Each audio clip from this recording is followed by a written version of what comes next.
Hey everybody, Randy Patrick here, Housing Bubble 2.0 News of the Week, or as I like to call it, another episode in As the Housing Bubble Turns. Today is Thursday, February 21st. I just checked my computer for all the most recent housing news updates, so we're good, so we can start. So today, we're going to talk about some really interesting information that was released. So CAR, which is California Real Estate Association of Real Estate, released their stats yesterday. NAR, National Association of Realtors, released their stats today. We'll also talk about mortgages and ReFis and go into some foreclosure stuff as well too.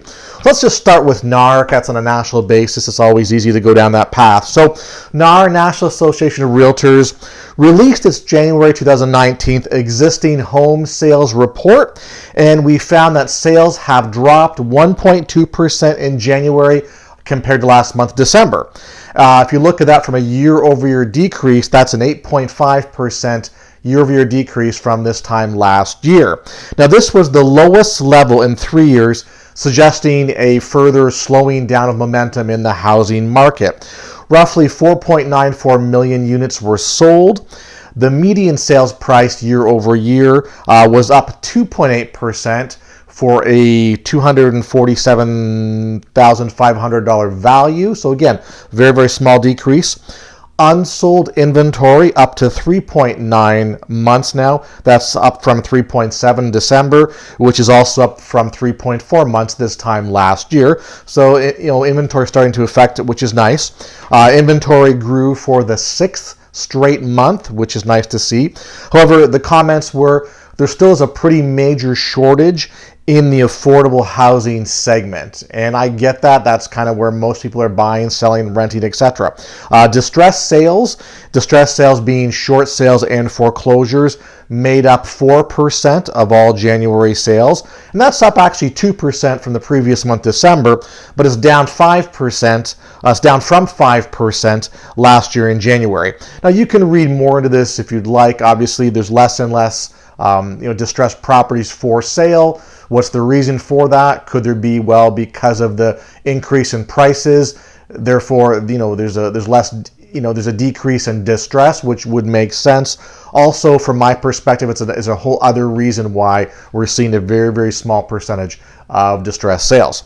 Now, let's go to CAR. California Association of Realtors released its January numbers yesterday. And I'm just going to grab this and read it because, quite frankly, there's a lot on this and too much to actually transpose. So basically, we'll say existing single-family home sales were down 3.9% from December 2018 and down 12.6% from January 2018. Pretty significant. The statewide median home price was $538,690, down 3.4% from December, and it was up slightly from January 2018. That was up 2.1%. So again, very, very small marginal increase from the previous year. Statewide active listings rose for the 10th straight month, increasing 27% from this time the previous year. That's pretty substantial. And the statewide unsold inventory index was 4.6 months in January, which was up 3.5 months in December. So we see a full percentage point plus just between the 2 months, which again, as we mentioned, inventory is coming on now, and you're going to see more and more of that increasing in capacity across the country, let alone California. And when that happens, the unsold inventory, the months, which typically is I guess you could say, is basically a number or a calculation of how many months it would take to clear out the inventory at the current sales pace. So basically 4.6 months to clear out the inventory, and we expect that number to increase every month. A lot of people say that a balanced market between buying and selling is about a 6-month increase. 6-month average, we'll say inventory index would be, substantial. It would be reasonable in today's marketplace. Okay, so if we go down to some of the interesting statistics, which we'll highlight here. I guess you could say on a region-wide, non-seasonally adjusted basis, sales dropped double digits on a year-over-year basis in the Los Angeles metro area, Central Coast, Central Valley, and Inland Empire regions, while homes in the San Francisco Bay Area fell 5.8% from a year ago. 40 of the 51 counties reported by CAR posted a sales decline in January with an average year-over-year sales decline of nearly 19%. Wow. So 28 counties declined by double digits. 10 counties experienced an increase in sales from a year ago. So obviously we're going to see still some upticks in certain locations. I guess you could say Los Angeles metro region posted a year-over-year sales drop of 15.1%. as home sales fell 14.2% in Los Angeles County and 13.2% in Orange County. Home sales in the Inland Empire declined 16.1% from a year ago, and the median home price continued to increase in all regions, though at a much slower pace. On a year-over-year basis, the Bay Area median price rose 4.5% from January. Home prices in Marin, San Fran County, San Mateo, and Santa Clara counties continue to remain above $1 million, but Marin County recorded a 12.8% annual price decline. So we're starting to see some movement there. Again, price growth remained modest in Southern California, with the median price higher than the previous year in 5 of the 6 counties. Only Ventura County experienced a year-over-year price decline. Statewide active listings rose for the 10th consecutive month after nearly 3 years of declines, increasing 27% from the previous year. Substantial. All major regions recorded an increase in active listings, with the Bay Area posting the highest increase at 57%, followed by Southern California 29.7%, Central Valley 19.5%, and the Central Coast 14.5%. So all areas of California, people are putting their property for sale. We see significant double-digit increases in these locations.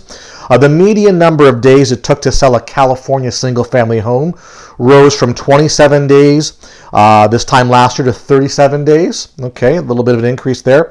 And let's take a look here. Just some other sort of minor statistics.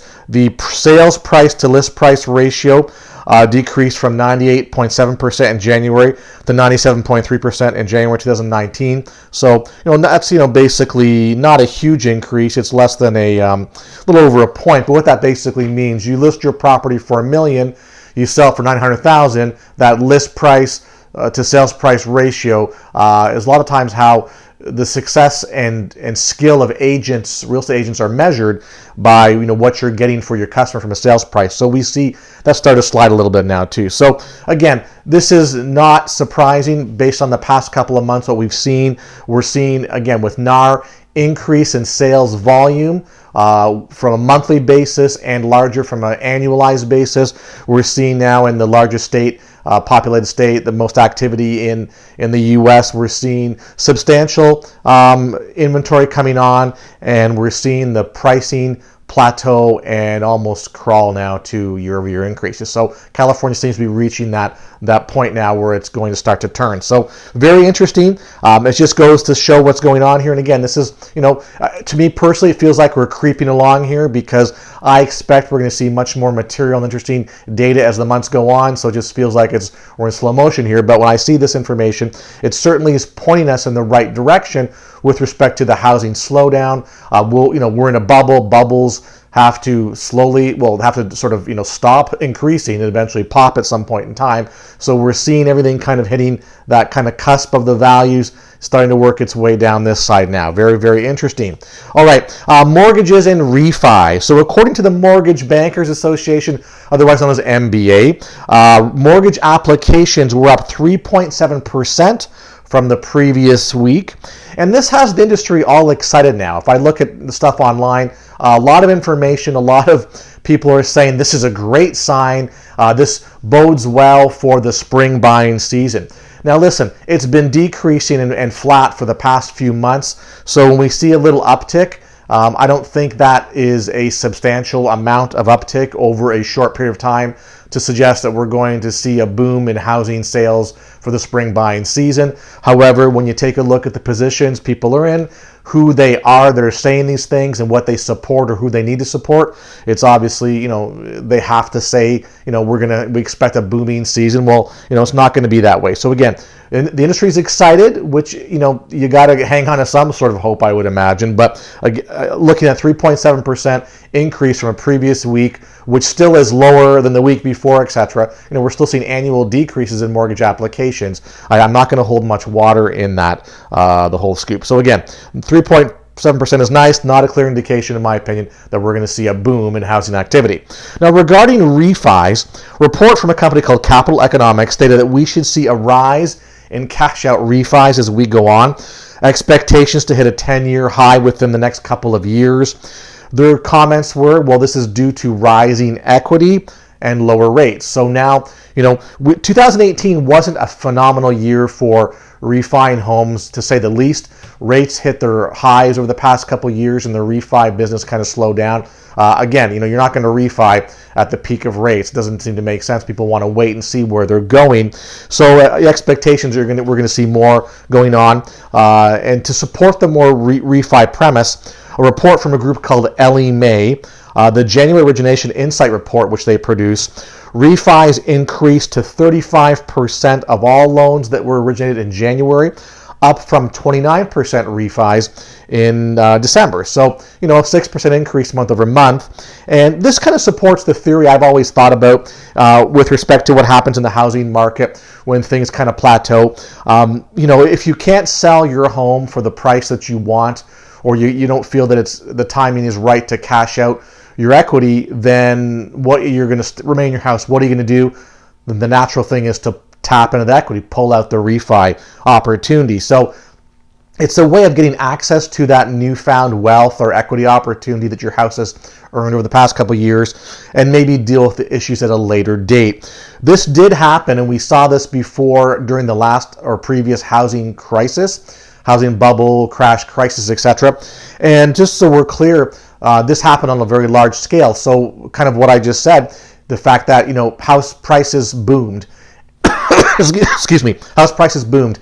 And then at that point in time, when plateaus and sales slow down, people go, if I'm not going to move my property or get the number I want, then I'm going to go the refi amount and pull some money out and do what I need to do with the money, whatever personally you want to do. Now, why this kind of works for a period of time is the fact that, refis are based on an appraisal. An appraisal is based on, previous sales and comparables in your region, similar property sales, the whole bit. So when we're still at, I'm going to still say relatively high values, and even though we're not seeing the double-digit values increasing on an annualized basis, we're seeing 2%, 3%, whatever that number is, it's still holding and slightly increasing. So appraisals should go back and still find decent properties to compare against the person who's refining, so they can pull the money out. Now, the downside of refining and pulling your equity out now is the fact that if there is a shift in the market valuation, which we all think that will certainly happen over the next few months, towards end, as time goes on, even towards the end of the year, that you've taken a hunk of money out and now you're essentially upside down, which puts you on the underwater side. So it makes it difficult to sell, etc. It might put you in a more precarious situation than you wish to be. Just wanting to point that out. There were a lot of refis that happened in the last housing crisis. Contrary to popular belief, the mortgage meltdown, the subprime loans, that was roughly 20% of the overall mortgage market, that started the process with the whole mortgage meltdown and housing crisis, but it wasn't we'll say the number one thing that pushed it over the edge. A lot of the cash out refis are, I guess you could say, the silent contributor to a lot of the issues that happened back in the housing crisis. All right, to tag into what I just said about the cash out refis, home renovation is expected to boom. NAHB, which is National Association of Home Builders, stated that it predicts home renovation spending to increase this year and next year. Now, the increases were not huge. They were talking like 1.1%, 1.2% over the next couple of years. So it's an increase. It's not 10 or 20%. So they still expect that to go on as remodeler confidence remains at a high level, citing $172 billion was spent on home remodeling in 2018. So whether that was investors who are preparing to flip properties, fix and flip, or just people who were home improving to sell at a higher rate, or just those who figured, hey, I can't get buyers, I'm going to refi, pull cash out and rehab and make my home better. Who knows? But the whole point is they expect that to increase the next couple of years. Good news for homeowners, obviously, but also this hurts and taps into the income and revenue for home builders. So as more people decide to go the home renovation route, that means they're going to stay there longer. And we've known through other comments and reports over the past couple of months that home tenure, which is the time you're in your home, is increasing every month. So every month I look, the amount of, the people when they move or sell their homes, that length of time they've lived there is increasing every month. So essentially we're not moving, we're staying put longer. And if we're having a hard time finding buyers at the price we want, then what do? We pull our money out, we do some renovations, improve our property, maybe increase the value, who knows? But either way, that's what we're going to do. So, and if we're not selling, then we're not moving property, which means moving up or moving down. Home builders are going to suffer somewhere in that equation. So there you go. So back to foreclosures. So this kind of tags with everything here. So Adam Data released its foreclosure report for January 2019. Foreclosure filings were up 8% from month to month compared to December. They were down 19% from a year ago. And counter to the national trend of declines, 60 of the 220 major metros posted a year-over-year filing increase in January. Some examples of those: Orlando was up 72%, Austin, Texas up 60%, Miami up 41%, San Diego up 12%, Seattle up 10%. So, we see kind of when I see Florida, I live in Florida, I know what goes on here. I'm not surprised at those numbers because we have seen a major uptick over the past couple of years in foreclosure filings, no doubt about that.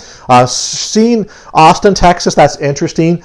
The reason being, it's not Houston, who had issues with respect to flooding and a hurricane. So you're seeing another place which I think is a booming, growing location from what I hear from a cultural, from a music, from a tech point of view in Austin, Texas. Miami up 41%, which is not surprising. San Diego up 12% and Seattle up 10%, two locations that typically have strong values in housing prices.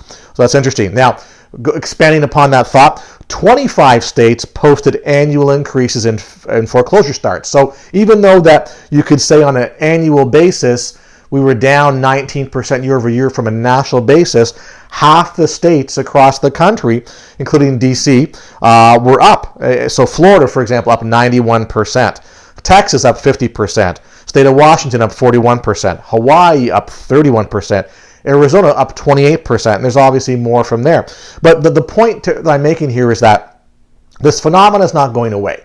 So if you take a look at what we've talked about over the past couple of months, we've gone from high value peaks, spring and summer. We've seen prices slide, and the usual double-digit value increases are slowing down. Now the value increases are 2%, 3%. They're very, very modest. All right, we're not talking major at this point in time. We're plateauing out. As the fall came through, we see massive inventory coming on. I don't care what anybody says. When you look at double-digit inventory, whether it's 15%, 27%, 50%, that's a lot of inventory that's sitting there that's hitting the marketplace. We also have a buyer pool who, for whatever reason, doesn't feel like paying premium dollar values for homes. So inventory is coming on. Buyers still aren't triggering. Existing sales are down. Home sales, new home sales from builders are down. The predictions for the future are going to be less and less. So, we see a definite shift in the overall real estate market here. And again, going to the fact that, if we're taking a look at, if half the states across the U.S. are posting annual increases in foreclosures and values are plateauing, staying firm, or starting to work on the decline, to me, this is all signs pointing in a direction where we're going to have some more issues. And again, this is, I just talked the top five. We can go deeper into these foreclosure statistics, but the point is, this is what's happening, is that when we see shifts in values, we also see shifts in home ownership, and we see shifts in where people live and how they live. So this phenomenon is not going away. I expect more of this to come, and more broader base across the board. Clearly, there will be states like that I mentioned here that will peak or will have pockets that will really increase quickly. This is the answer to the inventory issues for the foreseeable future. What I mean by that is, you see, home builders can't build fast enough or in a price point to volume that is needed out there, which is the affordable housing segment. So home builders are having a hard time selling product. They're not making as much money. Their stock prices are hurting. They're pulling back in what they're actually going to implement and deploy and build for 2019. So we're actually going to see less opportunity for the new home building site. They're not really going to build in the affordable housing segment, which is the segment that needs inventory the most.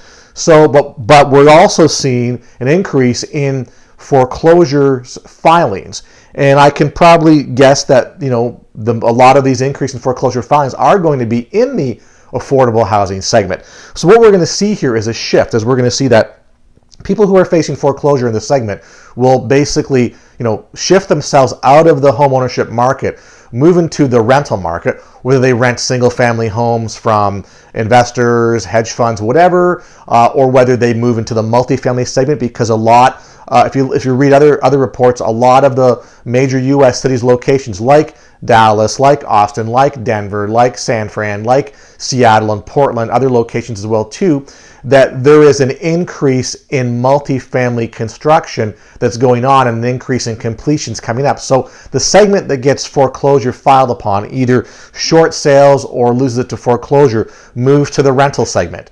And that rental segment, if they can't afford to rent a single family house, is going to move to a multi-environment, which then frees up more affordable housing for people who are qualified to buy, ready to buy, etc. So we just see shift in residents, but the issue is people have to live someplace. So, even though you take out 500,000 people from the foreclosure side, those 500,000 people have to go someplace and live, right? And then more people as immigration comes, as people either, age in their life to purchase homes, actually come in to soak up that inventory. So to me, you're really transferring segments of population from ownership into rentals, into multifamily, and then you're opening up on that same segment into future ownership. So it seems to be this little vicious circle we talk about here, but that's sort of what happens. So as multi deploys, that's going to suck up the displaced people from the foreclosures and short sales, and the people who are coming in. If that's something we focus on, that's the key here.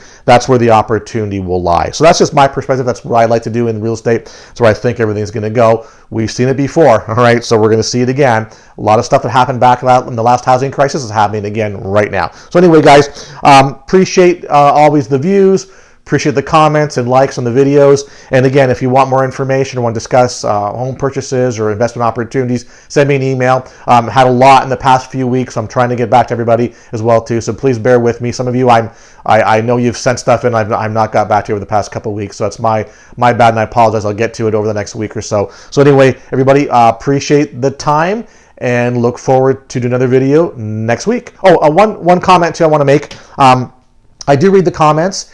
And just aware, I'm just a real estate guy.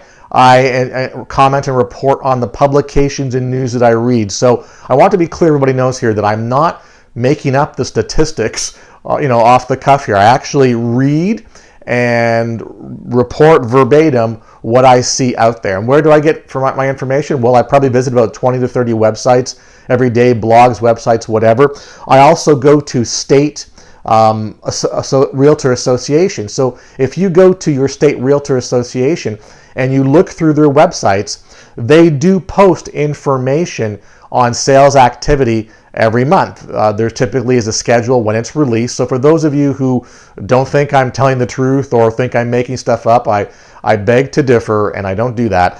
I go to these locations where it's published information, and I simply just summarize it, and we talk about it here on the video. So again, so I have to talk or explain this, but that's what I do. I don't know why I would want to mislead people in the statistics that are published out there. But yes, you can do your homework. You type in a couple of words on the internet, and you can find this information pretty easily at your fingertips if you're willing to spend a few minutes doing it. So anyway, just wanted to touch base on that. All this information is public and available. I just sort of put it in a little video to summarize everything for everybody. So that's the scoop. Anyway, guys, thanks again. We look forward to speaking with you next week.